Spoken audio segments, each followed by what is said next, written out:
Olá, muito boa tarde, mas boa tarde mesmo, amigo seguidor do Jornal do Comércio. A partir de agora, aqui, pelas mídias sociais do Centenário Jornal do Comércio, JC às 15. Comigo, Calbi Cerquinho, e também com o editor-chefe do Jornal do Comércio, Fred Novaes. Boa tarde, Fred. Boa tarde, Calbi. Boa tarde, seguidores do Jornal do Comércio que estão ligados aí pelo Facebook, ao vivo, todo dia às 15 horas, a partir das 15 horas, né, Calbi? Isso. Às vezes 15h20, 15h30, mas a gente começa às 15 e alguma coisa. É. E às vezes às 15 também. Às vezes às 15, quando dá. Mas sempre trazendo informações relevantes, porque o JC às 15 é informação para quem decide.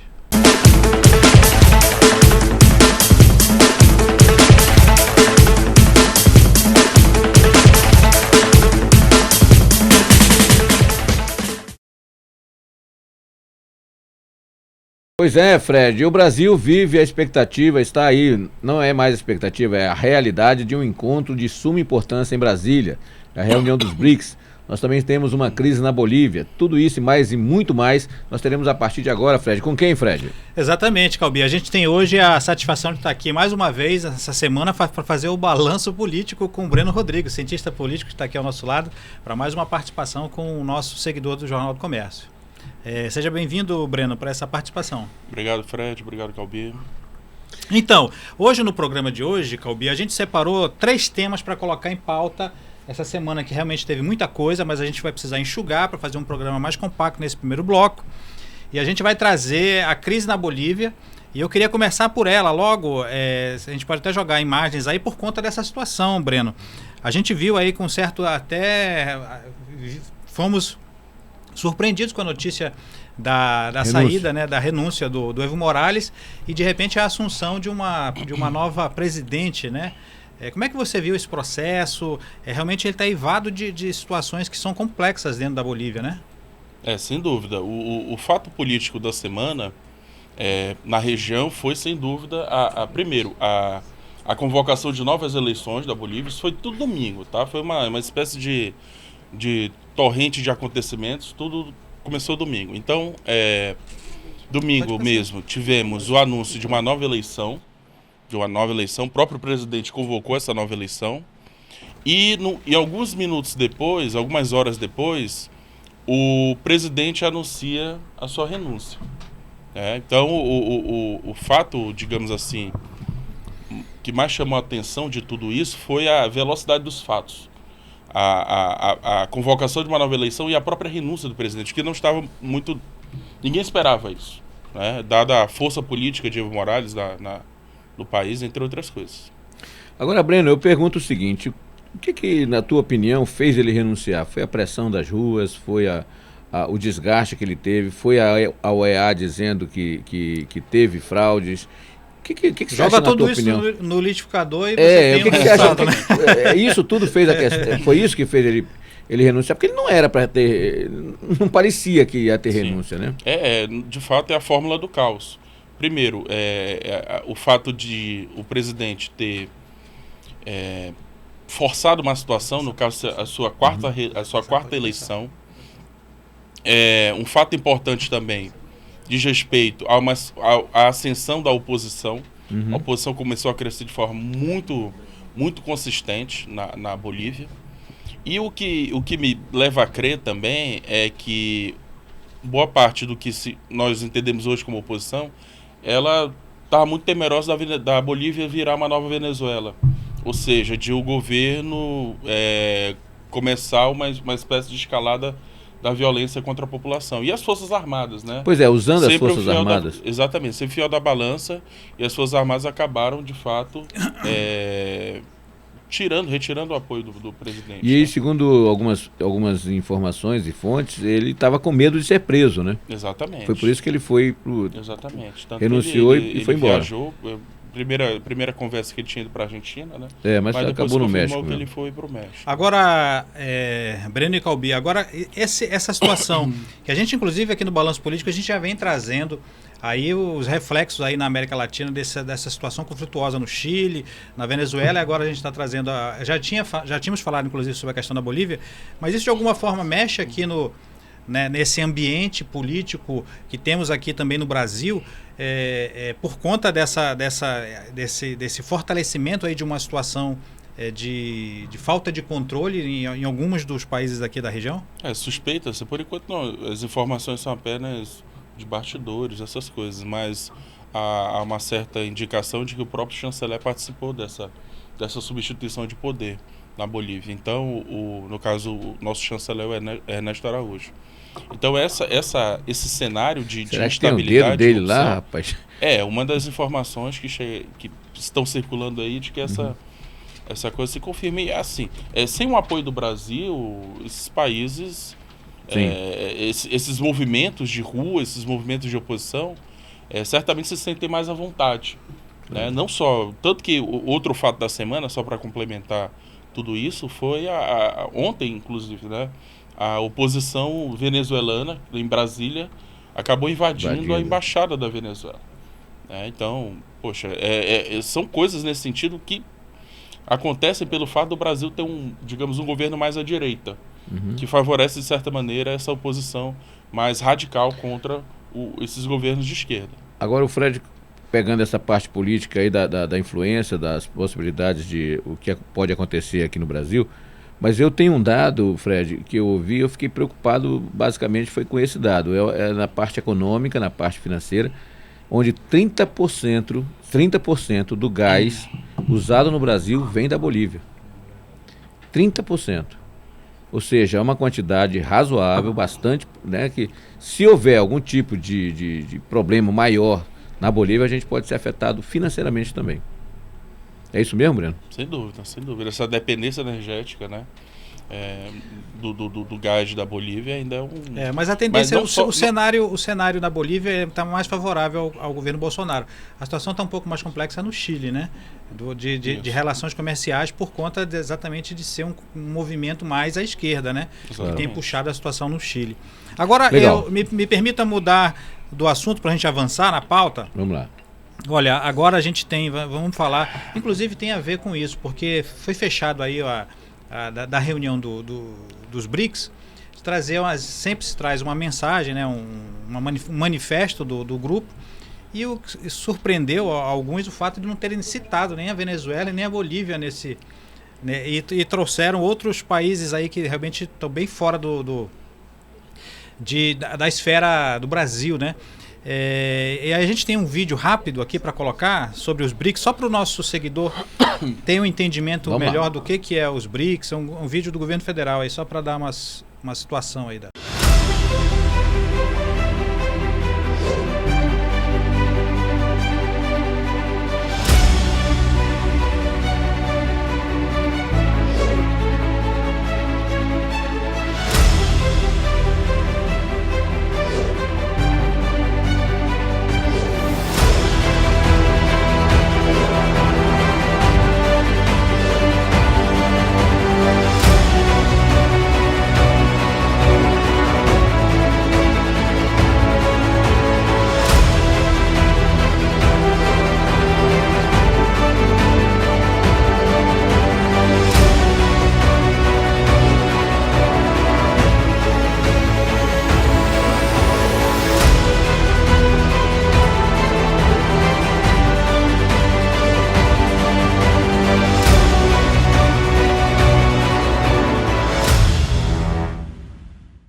Aí estão algumas informações sobre o BRICS, sobre essa reunião que está acontecendo em Brasília, e o Breno vai comentar também, junto com o Fred, mas eu quero avisar o amigo seguidor do Jornal do Comércio, que daqui a pouquinho nós teremos também uma entrevista aqui no nosso estúdio com o deputado Álvaro Campelo, do PP, ou Progressistas. Então daqui a pouquinho não saia daí, que o deputado Álvaro Campelo vai falar sobre vários assuntos, entre eles defesa do consumidor e quem sabe a gente tocar também na famosa, antiga, cansada e eu acho que já meio esquecida a nossa CPI dos combustíveis, tá certo? Daqui a pouquinho, não saia daí não. Vamos voltar aos BRICS aqui. Vamos aos BRICS. Calbi e Breno, a gente tem uma questão em relação aos BRICS, principalmente sobre essa, vamos dizer assim, essa mudança de relação do Brasil com a China, né? O presidente Bolsonaro, quando foi eleito, foi com um discurso muito duro com relação a esse país, mas ele percebeu da necessidade de ter uma articulação diferenciada com relação a esse membro tão importante dos BRICS. E, na verdade, acho que todo esse encontro, na verdade, ele tem como pano de fundo uma tentativa de aproximação, né, do Bolsonaro com o representante chinês, não é isso? Foi uma mudança da água para o vinho. na época da campanha, o Bolsonaro chegou a sinalizar de forma muito agressiva um certo distanciamento do Brasil em relação à China. E ele enfatizava isso. Mas eu acho que, com certeza, o seu indicado à Fazenda, o Ministério da Economia, o Paulo Guedes, chegou no ouvido dele e falou que ele estava falando amigo, algumas não faça isso, né? Pare de falar essas besteiras. Os números são claros, né? A China tem a maior população do mundo. Sim. É uma população que nos últimos 20 anos fizeram a maior inserção no mundo capitalista já visto na história da humanidade. Por 300 milhões de pessoas incluídas no mercado de consumo. É um negócio supermercado, assim, né? É um negócio assim absurdo. Isso nunca existiu na história da humanidade. Então, é um mercado em expansão. É um mercado que compra muito do Brasil. É o nosso maior parceiro comercial. Substituiu, no caso, os Estados Unidos. Então, foi de fato um ato de imprudência, eu diria. E essa mudança de atitude do Bolsonaro em relação à China foi muito bem-vinda, né? Inclusive foi resultado daquela visita que ele fez semana retrasada ao país, à China, inclusive nós comentamos aqui, e o resultado dessa reunião da China, dessa reunião dos BRICS, perdão, agora aqui no Brasil, se deve, mais um passo em direção a esse estreitamento de relações entre os dois países. Não só entre os países, mas também os países que fazem parte dos BRICS, né? Bom, vamos esperar então que essa reunião em Brasília, essa reunião do BRICS aqui no Brasil, traga realmente vários acordos, principalmente nessa área comercial, e que eu acho que deverá trazer, com certeza absoluta, e eu acho que deverá ser favorável ao Brasil, ainda mais nesse momento que a gente pretende tanto comprar, né, e principalmente vender. Precisando vender também, né, porque Calbi? tem ontem, Fred, eu ouvi o presidente da indústria de Minas, né, da Federação das Indústrias de Minas, ele alertando também para ter muito cuidado. Porque o que acontece hoje? Nós vendemos matéria-prima para a China, né? E nós compramos produtos elaborados, prontos, e eletroeletrônicos principalmente. Então, porque se isso acontecer realmente em grande escala, aí não fecha. Né? Então, isso vai acabar sendo prejudicial para a gente. Então, tem que ter muito cuidado na elaboração e no fechamento desses acordos. Agora, Calbi e Breno e seguidor do Jornal do Comércio nas redes sociais, a gente vai avançar para um novo tema, até para fechar aqui o nosso primeiro bloco do programa de hoje, falando sobre a mudança do Bolsonaro, né? O Bolsonaro, a gente já comentou na semana passada, foi na retrasada, sobre aquele alvoroço dentro do PSL, daquela situação, e essa mudança do Bolsonaro, ela na verdade, ela mexe com o tabuleiro político do país como um todo, né? Ele vai influenciar diretamente as eleições municipais, e a grande pergunta que fica é a seguinte: como é que ele vai conseguir sanar algumas questões, como a questão do fundo partidário, como é que ele vai ter tempo de propaganda no programa eleitoral, com esse novo partido? São várias questões aí que na verdade, o Bolsonaro às vezes tem uma posição que eu chamo assim muito sanguínea, né? E às vezes ele não raciocina muito logicamente dentro do contexto político. Como é que você vê essa articulação, e você acha que a gente vai ver, por exemplo, uma debandada talvez aí por esse partido, Aliança pelo Brasil? De fato, foi uma decisão sanguínea, vai ser um risco político muito grande, haja vista que para que a migração aconteça, vai se judicializar o tema à medida que o deputado corre o risco de perder o mandato, né? O mandato, na verdade, é do partido, a legislação ela respalda esse tipo de conduta. E eu acho que é mais uma carta de intenções, de propostas, né? Mesmo porque o prazo para eleição, nós já temos menos de um ano para eleição municipal, né? Então, talvez uma dificuldade aí talvez uma espécie de cartada muito ousada, mas ele com certeza deve ter uma assessoria jurídica aí capacitada, ou mesmo sinalizações positivas dentro da justiça eleitoral. Tem alguns números, por exemplo, são 53 deputados do PSL. Desses, parece-me que 27 estariam dispostos a sair. Isso. Só que eles não podem sair de qualquer jeito. Isso. E o próprio presidente Luciano Bivar, quer dizer, no futebol a gente tem um VAR só. Aí tu imaginas lá na política nós temos dois, ou seja, o Bivar já disse também que não vai facilitar a saída dos caras. Ou seja, eles vão ter que ficar presos provavelmente aí por um bom tempo ainda. Se bem que daqui a pouco uma voz especialista no assunto vai estar aqui com a gente, Fred, daqui a pouco para falar sobre essa questão de saída de partido, que é o deputado Álvaro Campelo. Ele vai nos explicar direitinho essa história do Bivar lá com do PSL. Mas se eles saírem agora, eles correrão esse risco. Sim. Eles estão torcendo para que sejam expulsos, né? Mas aí, tá, tudo bem, tem esse cenário, digamos, importante, mas o relevante de tudo, dada a nossa insegurança jurídica, né, são os acordos que se fazem no âmbito da justiça. Então, se houver uma sinalização positiva para a fusão, para a criação desse partido e essa migração, tudo bem, né? Vai acontecer. Tudo é uma questão de acordo entre o presidente da República e os juízes aí, as pessoas vão avaliar essa decisão. O problema é o humor que está em torno do PSL, que não parece um ambiente muito, muito favorável à questão de acordo. Um mau humor criado pelo próprio presidente, que é muito interessante, né? Legal, gente, a gente vai encerrar a primeira parte, o primeiro bloco do programa, agradecendo aí ao professor Breno Rodrigues, cientista político que está aí toda sexta-feira, mas na verdade hoje é uma quinta-feira porque amanhã é feriado, fazendo um balanço político da semana. Amanhã nós não temos JC às 15, Fred? Amanhã não temos JC às 15. Não temos, é feriado. Amanhã é feriado. Então, hoje é a nossa sexta-feira aqui. Vamos descansar então amanhã. Exatamente. Agradecendo mais uma vez a presença do professor Breno aí e as suas últimas palavras aí para a gente fechar o bloco e voltar com a entrevista do deputado Álvaro Campelo. Obrigado, Fred, obrigado, Calbi. Sexta-feira que vem nos reencontramos mais um balanço político. Espero revê-los novamente. E, Breno, daqui a pouco, na próxima sexta, provavelmente, então a gente começa a falar um pouquinho mais sobre a nossa famosa eleição que vai vir por aí, provavelmente, Sim. né? A gente já vai ter aí algumas informações e tal. E eu acho que é importante a gente dar uma espécie do calendário eleitoral e ver como é que estão os partidos aí, esses candidatos todos que estão surgindo por aí, né? Perfeito. Tá bom? Show de bola. Então, Fred, a gente vai um rápido intervalo. Vamos lá. E daqui a pouquinho a gente volta aqui já com o deputado Álvaro Campelo, que está ansioso para falar aqui com a gente no JC às 15. A gente volta já. Descubra o seu novo mundo. Morada dos Pássaros, na Avenida do Turismo. Morada dos Pássaros. Condomínio fechado, cercado por uma reserva particular do patrimônio natural. Vigilância 24 horas. Você e sua família podem desfrutar de agradáveis momentos nas áreas de esporte e lazer, com toda a segurança. Morada dos Pássaros, mais um sucesso SB Imóveis. Avenida Tefé 3025, Japim. Telefone 981379486.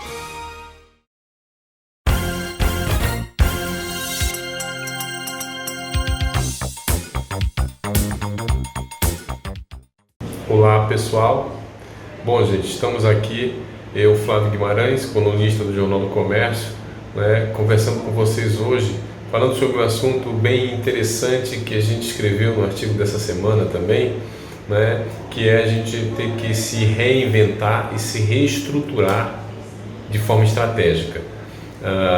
Aí a gente pode levar para os dois lados, gente, a gente pode levar tanto para o lado profissional quanto para o lado pessoal, e até dentro das organizações, na minha casa, enfim. A grande verdade é que hoje as organizações elas estão atravessando momentos, gente, de necessidade de uma força maior, digamos assim.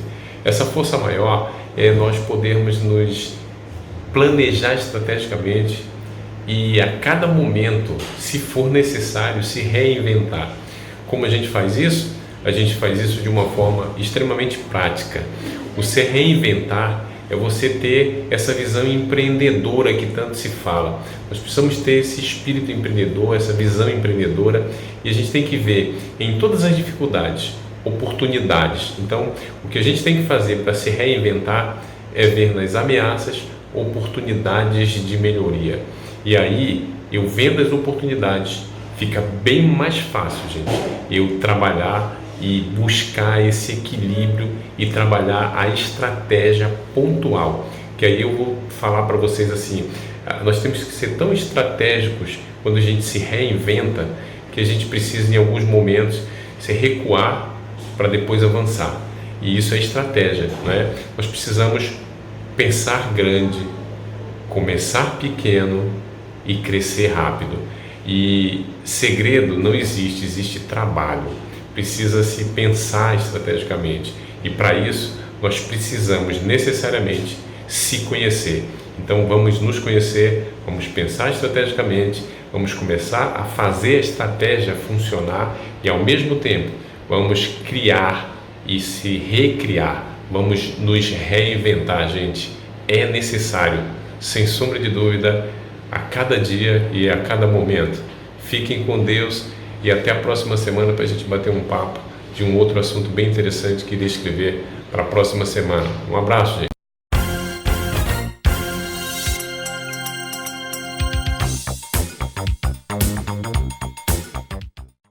Estamos de volta, JCS 15, agora aqui com a participação do deputado Álvaro Campelo, mas antes disso comentando aqui a participação da Hora do Colunista e do Flávio Guimarães, o consultor, que está falando sobre reinvenção, né? A necessidade de reinventar-se, não apenas nas empresas, mas as pessoas também precisam buscar nesses novos tempos, quebrar os paradigmas, sair da caixa, buscar novos caminhos para realmente se encontrar nesse novo tempo que a revolução tecnológica nos obriga muitas vezes, e a gente está fazendo isso, não é não, Calbi?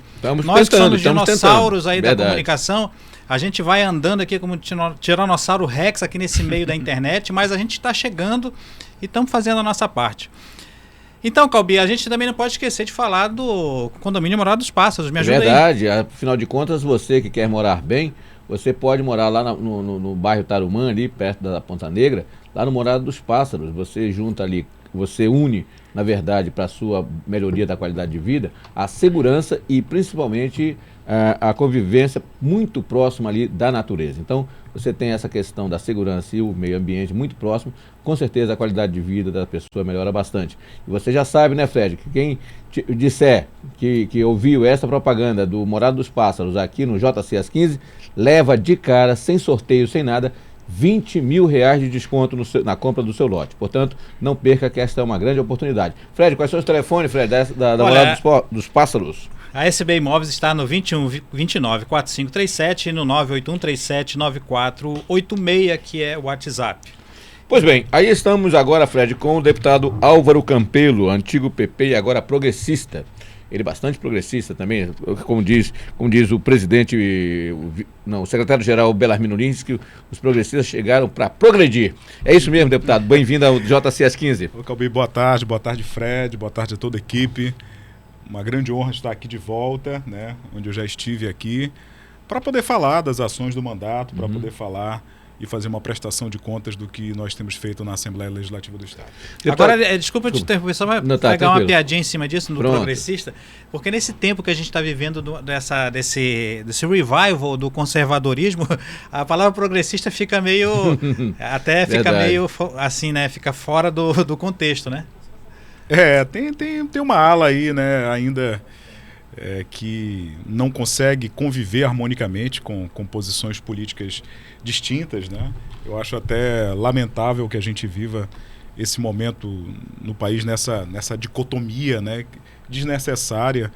Mas, enfim, faz parte do processo histórico, está acontecendo também em outros países e a gente tem que saber compreender as curvas que a história faz, né?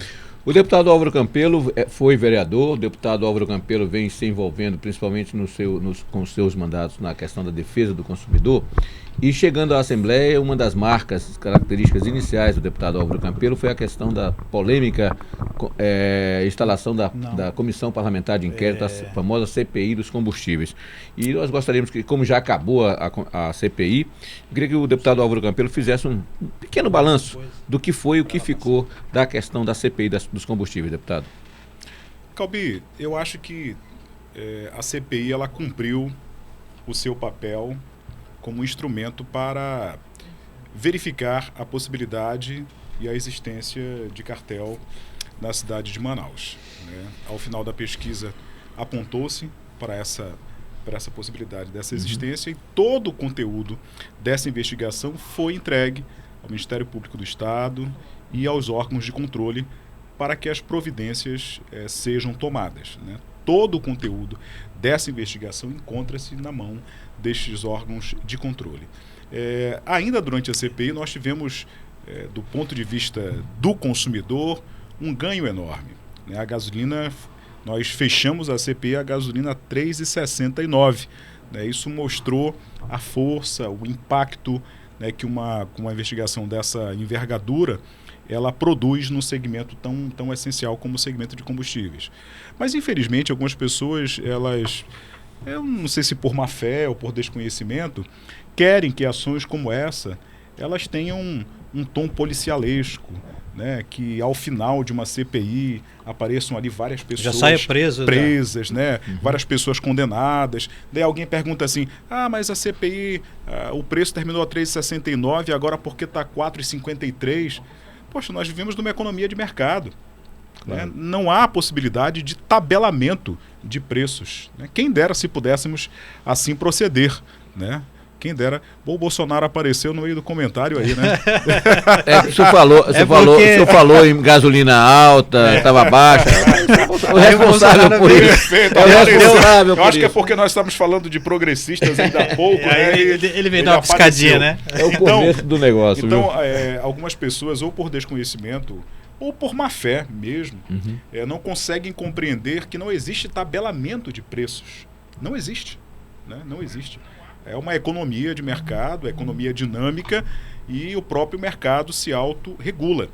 Agora, se nós fizermos um comparativo com outras cidades do Brasil, a média é a mesma. Nós estamos muito próximos, né? E em algumas situações até um pouco abaixo de outras cidades como São Paulo, né? Como o Rio de Janeiro. O que eu acho, ao final de uma investigação dessa e de números, de informações que nós tivemos acesso, primeiro, é essencial que haja uma quebra do monopólio da Petrobras. É essencial. Há exemplo de outros países, como por exemplo os Estados Unidos, né? Onde não há competitividade, obviamente, já que há um monopólio, né? Então você impõe o preço que você acha que deve impor. Então, há necessidade da quebra do monopólio da Petrobras. Segundo, há necessidade de que a figura das distribuidoras ela desapareça. Para que você possa fazer esse contato de refinaria e diretamente aos postos de combustíveis sem um atravessador. Então, essas duas medidas, elas seriam medidas, obviamente, né, que está muito longe de nós conseguirmos chegar, mas sem dúvida alguma seriam duas medidas que beneficiariam e muito os consumidores do estado do Se a gente tivesse talvez um incentivo maior e uma estrutura melhor também para incentivar a questão do gás como no transporte de veículos em maior escala, talvez isso de certa forma não criaria algum tipo de concorrência, de situação de mercado que faria com que as empresas de combustíveis oferecessem uma melhor condição para que não houvesse essa migração. Sem dúvida, contribuiria bastante para que a gente tivesse um preço mais módico, né, um preço que o consumidor realmente pudesse pagar. Né? Mas o que a gente percebe agora é que aquele descarado nivelamento de preços que havia há alguns meses, hoje já não há mais. E esse era um dos objetivos. Permitir que o consumidor tenha a liberdade de escolher onde ele quer abastecer, seja porque é o posto mais próximo, seja porque ele confia naquele posto ou algo que o valha, mas há alguns meses atrás você não tinha essa liberdade porque você via todos os preços. Então, tanto fazia você abastecer aqui no Japim quanto ali no Coroado ou mais ali à frente. Deputado Álvaro Campelo, e agora, deputado, depois de passado já, nós estamos aí praticamente 9 meses, né, do mandato, os assuntos o senhor tem tratado bastante com relação, o senhor é presidente da Comissão da Criança e do Adolescente lá na Assembleia. Esse também é um tema bastante importante que o senhor tem levado, não só o trabalho aqui na capital, mas também no interior. É um tema que eu abracei. Envolvendo crianças e tudo mais, essa exploração infantil aí. Eu fui escolhido para presidir a Comissão de Promoção e Defesa da Criança e do Adolescente.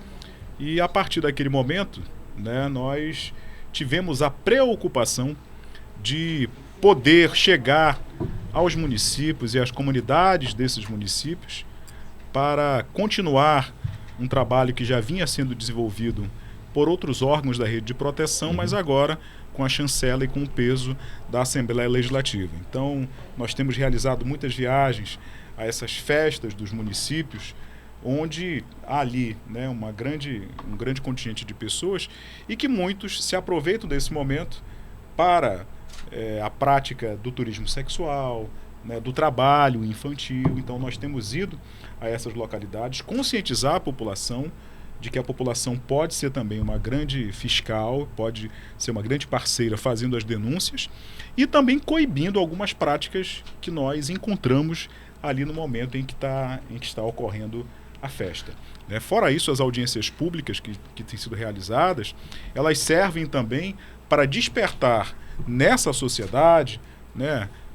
E aí sociedade no seu sentido mais amplo mesmo, envolvendo o poder público, obviamente, os representantes do poder público, a necessidade do desenvolvimento de políticas públicas voltadas para a criança e para o adolescente.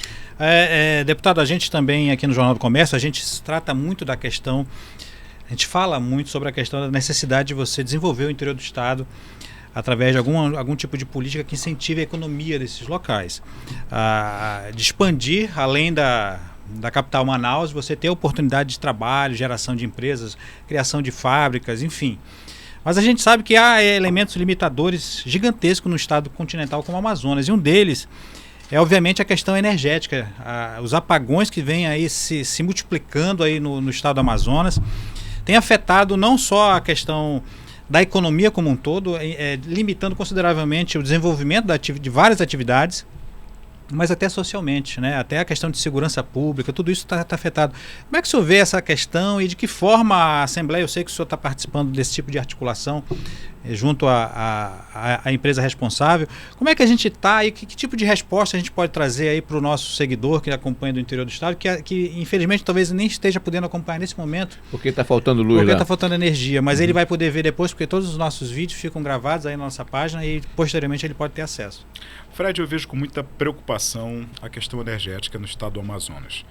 Ontem nós tivemos, pela parte da manhã, uma sessão de tempo que foi concedida à empresa Amazonas Energia para que ela pudesse prestar esclarecimentos a respeito dessa grita geral que está acontecendo no interior pelos apagões, pelas interrupções de energia elétrica e pelo aumento das contas de energia, que nesses últimos 2 meses foi algo assim absurdo. Para minha surpresa, eu ouvi ontem do presidente da empresa Amazonas Energia de que não há problema de apagão no interior do estado, que não há problema de interrupções de energia elétrica. Eu, no primeiro momento, fiquei estupefato com a afirmação. E por muito pouco eu queria ter falado a ele que, na verdade, então deve estar havendo um surto psicótico, né, dos munícipes que estão indo para frente da prefeitura, estão fazendo manifestações e acham que está havendo a queda de energia elétrica, o não fornecimento de energia elétrica. Primeiro foi essa a resposta, o que obviamente não nos satisfez em nenhum momento. Estavam lá vereadores, representantes da população, para assegurar que as informações que eu estava levando e tenho levado à tribuna são procedentes. E também a situação das contas, né? Nós questionamos o porquê do aumento da tarifa. De acordo com o presidente, não houve aumento de tarifa, o que houve foi uma modificação. E aí eu considero como, né, uma atitude irresponsável da empresa, que ao invés de fazer a contagem, a conferência de 30 dias, fez conferência em alguns municípios, como é o caso do município de Maués, de um período de até 47 dias. O que obviamente penalizou o consumidor que está ali. Ele já se prepara, né? Ele já tem a média. Já tem um orçamento definido, né? Eu gasto, sei lá, R$80 mês de energia. Eu sei que no pra próximo 30 mês... dias, teoricamente. Exatamente. Eu sei que no cobrar próximo 45. mês... próximo mês pode variar para 83 e ficar naquela variação. Mas com isso, a conta que era de R$80 passou a R$200 em algumas situações. Então a empresa, ela poderia ter preparado o consumidor, poderia ter avisado ao consumidor, e em casos muito pontuais, até dizer, olha, nós podemos parcelar essa situação. Mas aí o consumidor foi pego de surpresa, e agora muitos não estão, obviamente, pagando essas contas, estão tendo problemas e vão ter daqui a pouco com o nome inscrito no SPC, e por sorte no SPC, porque o que a empresa tem feito agora é de fazer... colocar o nome desses consumidores nos cartórios. E aí surge um outro problema, porque o valor que era de R$200 da conta, já com o sobrepreço por conta daquele período que aumentou de 30 para 47, ele vai ter agora que pagar as despesas do cartório, que muitas vezes é superior ao valor que ele está devendo. Quer dizer, gera uma série de problemas, é uma bola de neve que a empresa poderia ter evitado se procedesse de outra forma. Bem, ao final, eu sinceramente esperei que a empresa pudesse dizer, olha, nós estamos aqui à disposição, vamos resolver, tem o nosso interesse, nós não queremos judicializar absolutamente nada, a empresa quer colaborar, mas não houve, portanto, a predisposição da empresa. Quando foi à tarde, nós já tínhamos uma audiência, uma reunião técnica com os órgãos de defesa do consumidor, Procon Amazonas, Comissão de Defesa do Consumidor da OAB, Defensoria do Estado, Ministério Público e a presença de representantes das câmaras, tanto procuradores quanto vereadores, e diante de tudo que nós ouvimos pela parte da manhã da sessão de tempo, e diante do que eles expuseram também durante essa reunião, nós decidimos que vamos ingressar com uma ação civil pública, que não vai ser uma ação civil para todos os municípios, mas os municípios ingressarão de forma individualizada, já que tem as suas particularidades, as suas características, né, tem alguns problemas. Então, até, eu acho que a segunda quinzena do mês de dezembro, nós teremos aí uma série de ações civis públicas contra a concessionária Amazonas Energia, por conta desses apagões, sim, que tem ocorrido, e também esse sobrepreço nas contas de energia elétrica do interior do estado. Legal. Fred, o pessoal está reclamando aqui, Fred, que você não está dando um abraço, mandando um abraço aqui para o pessoal do Face. Estão assistindo pelo Face e tem muita gente reclamando, Fred. É porque realmente eu esqueci de abrir o Face aqui, Calbinho, mas aproveita que eu tá vendo, tá sem óculos, né? Tô. Tá, eu vou já ver então. Isso, verifica aí, porque tem muita gente realmente comentando aqui, Fred. Tá legal. Deputado, agora outra questão. O senhor tem toda uma ligação também com essa questão do consumidor, né? Desde a época da Câmara, o senhor sempre foi ligado a esse tipo de atividade. E como é que o senhor vê agora, a gente está às vésperas praticamente do Black Friday, né? O que já mudou? No início se falava muito sobre o Black Fraud, né? Enfim, de estratégias enganosas, né? Dentro do que se fala que é propaganda enganosa e outras práticas, né? O senhor acha que evoluiu aqui, estou falando especificamente, não estou falando do Brasil, estou falando do estado do Amazonas. De alguma forma evoluiu positivamente para o consumidor essas ações que estão estendidas até todo o mês de novembro com relação ao Black Friday? Eu espero que do ano passado para cá haja um novo comportamento por parte daqueles comerciantes que não conseguiam compreender que este período de Black Friday é a oportunidade que eles têm, inclusive, de fidelizar os seus consumidores, os seus clientes. Porque a partir do momento, Calbi, que o cliente percebe que ele foi vítima de uma fraude, obviamente, primeiro, ele vai direto para a rede social reclamar. Já é a propaganda negativa a partir daí. E ele tende a não voltar a consumir aquela loja, porque ele foi lesado. Nós tivemos aí exemplo do ano passado, né, de produtos que estavam sendo expostos nessa promoção de Black Friday, mas que na verdade o preço era o mesmo, né? Colocavam lá, olha, promoção R$1.500 lá esse aparelho de telefone. Daí aparecia fotos de uma semana antes. 1.500. Era R$1.500. É porque toda empresa ela trabalha com uma margem de promoção dentro do mês, né? Ela já trabalha com uma margem oferecendo determinada época. Nesse período, geralmente, eles suspendem as promoções e deixam só para o Black Friday, como se estivesse trazendo algo de novo, e muitas vezes é só mesmo um delay dessas promoções que eles deixaram de fazer no período. Então, realmente tem muito, e eu acho que o consumidor precisa estar atento para pesquisar antes do período do Black Friday, antes de novembro, para saber se realmente o preço está competitivo ou não e se é atraente realmente comprar nesse período. E o consumidor tem que ter o cuidado para controlar um pouco este ímpeto, né? Saindo aí 13º, proximidade das festas de Natal e Ano Novo, e aí a tendência ao consumismo ela é quase que natural, então ele tem que ter um pouco de cuidado, porque o Black Friday ele antecipa essas dívidas, né? E aí vem Natal, daí depois do Natal vem a volta às aulas, vem declaração de imposto de renda, e ele tem que estar preparado. Começar o ano já cheio de dívidas. Imagina. Fora o IPVA, deputado. Também. IPTU. material isso. escolar. Material escolar. Tudo isso. Agora deixa eu fazer a manifestação aqui com relação aos nossos seguidores. Nós temos aqui a manifestação Fred, da Dionísia Azevedo, que está dando parabéns ao deputado, sempre em defesa dos nossos direitos. Temos também a Ruth Laiane, que está dizendo sensacional essa entrevista. A Bel Aziz está dizendo que a falta de energia é um caos em todo o estado de Altazes. Em Altazes, o povo pede socorro. E a Franciane Santos fala: boa tarde, excelente trabalho o deputado Álvaro Campelo está fazendo na Assembleia Legislativa do Amazonas. Muito obrigado pela participação. Aí, a participação do nosso seguidor aqui pelo Face. O pessoal, olha aí, Fred, é bom que o pessoal cobre, porque aí tem que lembrar o Fred aqui para poder mandar esse abraço. Agora, eu não aí. sabia que o Calbi usava óculos, não sabia. Rapaz, hoje já estou usando. O tempo passa, deputado. O tempo passa, o tempo voa. Entendeu? Mas, deputado Álvaro, esse nosso bate-papo também, eu queria puxar essa questão quando o Fred falou da Black Friday, Black Friday, lembrar que o consumidor também, se os problemas algumas vezes com relação a essa questão do consumidor tem problema na capital, você imagina ainda mais no interior. Eu não sei se já tem Black Friday no interior. Tem, Fred? Eu acredito que deve ter. Hoje, com a coisa da internet, acho que está bombando em todo lugar. E né? eu quero puxar para o lado da criação dos PROCONs no interior.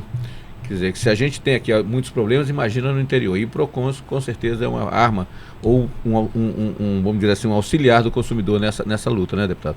Verdade. O serviço que o PROCON tem prestado ao povo do estado do Amazonas é inestimável. Uhum. Até 2013, nós tínhamos apenas o PROCON estadual, e quando eu tomei posse como vereador, uma das minhas primeiras ações foi propor a criação do PROCON municipal na cidade de Manaus, né? Indicação essa que foi abraçada pela prefeitura, né? A prefeitura, no ano de 2013, deu todas as condições necessárias para que o PROCON municipal fosse criado, e o PROCON municipal, desde então, se tornou um grande aliado da Comissão de Defesa do Consumidor da Câmara e também da Força Tarefa, que teve aí batalhas muito significativas em defesa do povo do estado do Amazonas. Quando eu me tornei deputado, obviamente veio o desejo de que esse case de sucesso pudesse também ser repetido nos municípios do interior do estado. E aí eu comecei um trabalho de interlocução junto ao PROCON do estado do Amazonas e com as prefeituras para que nós pudéssemos ter condição da criação desses PROCONs. Eu já conversei com muitos prefeitos e nós conseguimos aí neste intervalo de 6 meses desse trabalho inaugurar o PROCON de Manacapuru, uma parceria importante do governo do estado do Amazonas com a prefeitura do município de Manacapuru e com a Câmara de Vereadores também do município.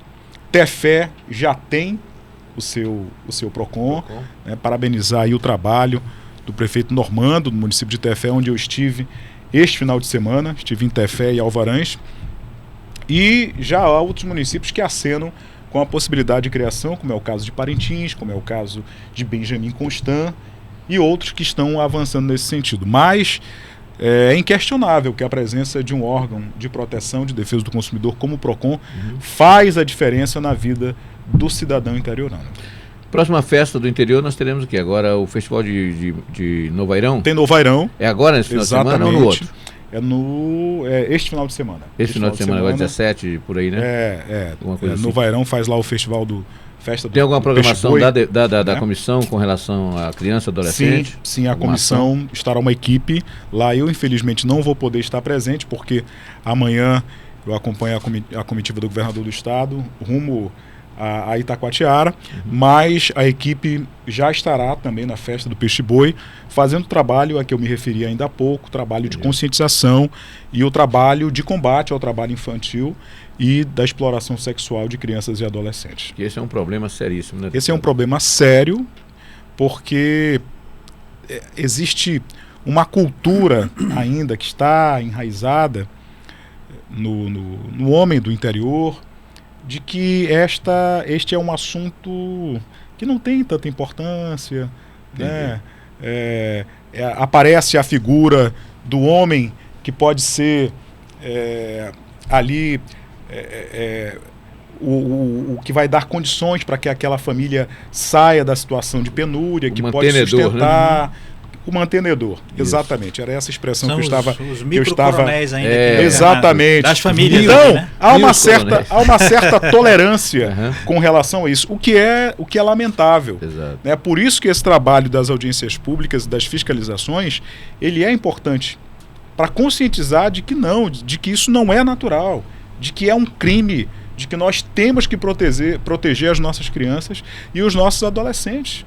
Legal. Mas o que nós vemos aí, infelizmente, é que 11 horas da noite, meia-noite nessas festas, ainda ali crianças, sem a presença, sem o acompanhamento dos seus pais responsáveis nesses locais. Agora, deputado, desculpa, Calbi. Tá. Deputado, quem é que dá mais dor de cabeça nessa área? O senhor lida diariamente com isso? Essa questão do consumidor, ainda são as operadoras de telefonia? Quem é que está dando mais dor de cabeça? Atualmente, a concessionária de energia elétrica. De energia elétrica. É uma reclamação em quase todos os municípios, seja pelo aumento da tarifa de energia, seja pelas interrupções, seja pelos apagões, né, que são mais sérios do que as interrupções que acontecem. Então, como você falava ainda há pouco, né, pensar no desenvolvimento do interior do estado, pensar no incentivo à indústria, ao comércio, à agricultura, com um serviço precário de energia elétrica, e aí a gente vai mais longe, com um serviço precário de internet, né, com a falta de estrutura, de infraestrutura, das estradas, das pontes, é um desafio enorme. E o desafio logístico também que nós temos aí num estado de dimensões continentais, né? Fred, já caminhando para o... Estamos chegando ao final. Caminhando para o fim, eu não posso deixar de perguntar para o deputado Álvaro e com relação às eleições de 2020, que já estão se aproximando aí, deputado. O PP tem candidato, o PP vai lançar a candidatura, como é que vai ficar isso aí? Está apoiando alguém? Já tem alguma coisa definida nesse aspecto? Ou está muito longe também? Calbi, de acordo com o presidente do partido, atualmente deputado federal Átila Lins, o PP, o Progressistas, apresentará um nome, seja para compor a cabeça, seja para ser vice numa disputa à prefeitura de Manaus. Hoje o partido é o partido que tem o maior número de deputados, é a maior bancada da Assembleia Legislativa, e tem outros quadros que ainda permanecem no partido, como é o caso da ex-deputada federal, ex-superintendente da SUFRAMA, a Rebeca Garcia. Então, nós estamos aí também fazendo esse trabalho de ampliação do partido e dos novos diretórios no interior do estado. É óbvio que o partido também tem a intenção de fazer o maior número de prefeitos e as maiores bancadas de vereadores no interior, mas é algo que ainda se discute internamente e que, obviamente, a partir do ano que vem nós vamos nos dedicar ainda mais a esse assunto. Legal.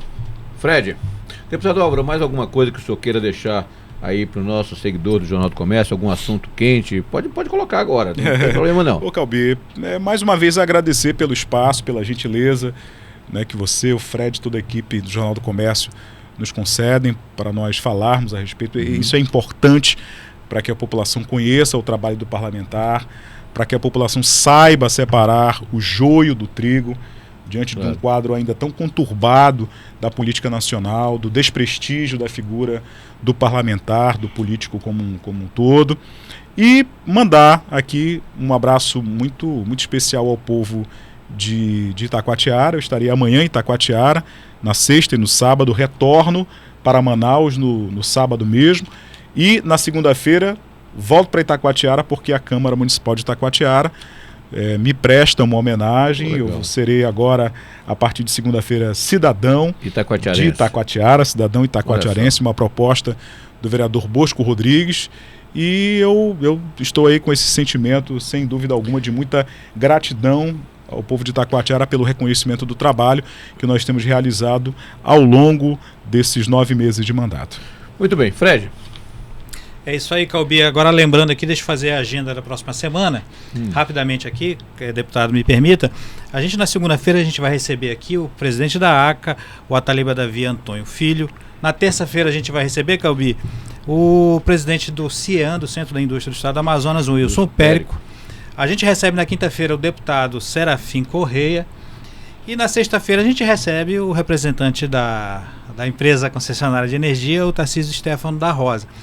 E lembrando que na quarta e na sexta-feira a gente tem Quarta tem o Fernando. A gente tem o Fernando aqui, que é o Magalhães. nosso consultor financeiro, que fala o Fala Dinheiro, trazendo Isso. dicas aí para o nosso seguidor que busca ajustar as suas contas, pensar em investimentos, sempre dicas atualíssimas.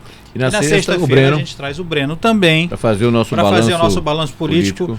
Trazendo Legal. agora mais assuntos também ligados à política local. Então é isso, queria agradecer mais uma vez, deputado, agradecer Calbi e agradecer aos nossos seguidores, que hoje estamos chegando ao nosso final da semana. Isso. E a gente volta, se Deus assim permitir, na segunda-feira. Tá certo, então, portanto, mais uma vez, deputado Álvaro Campelo. Muito obrigado. E sempre que tiver alguma informação, alguma notícia que o senhor tenha interesse que seja divulgado, você mandar pra gente, que a gente está aqui para cumprir esse papel tranquilo. Mais uma vez, Tá bom? muito obrigado por tudo, pelo espaço. E obrigado ao amigo seguidor que está conosco até agora. Com certeza vamos nos ver no próximo programa do JC às 15. Até lá.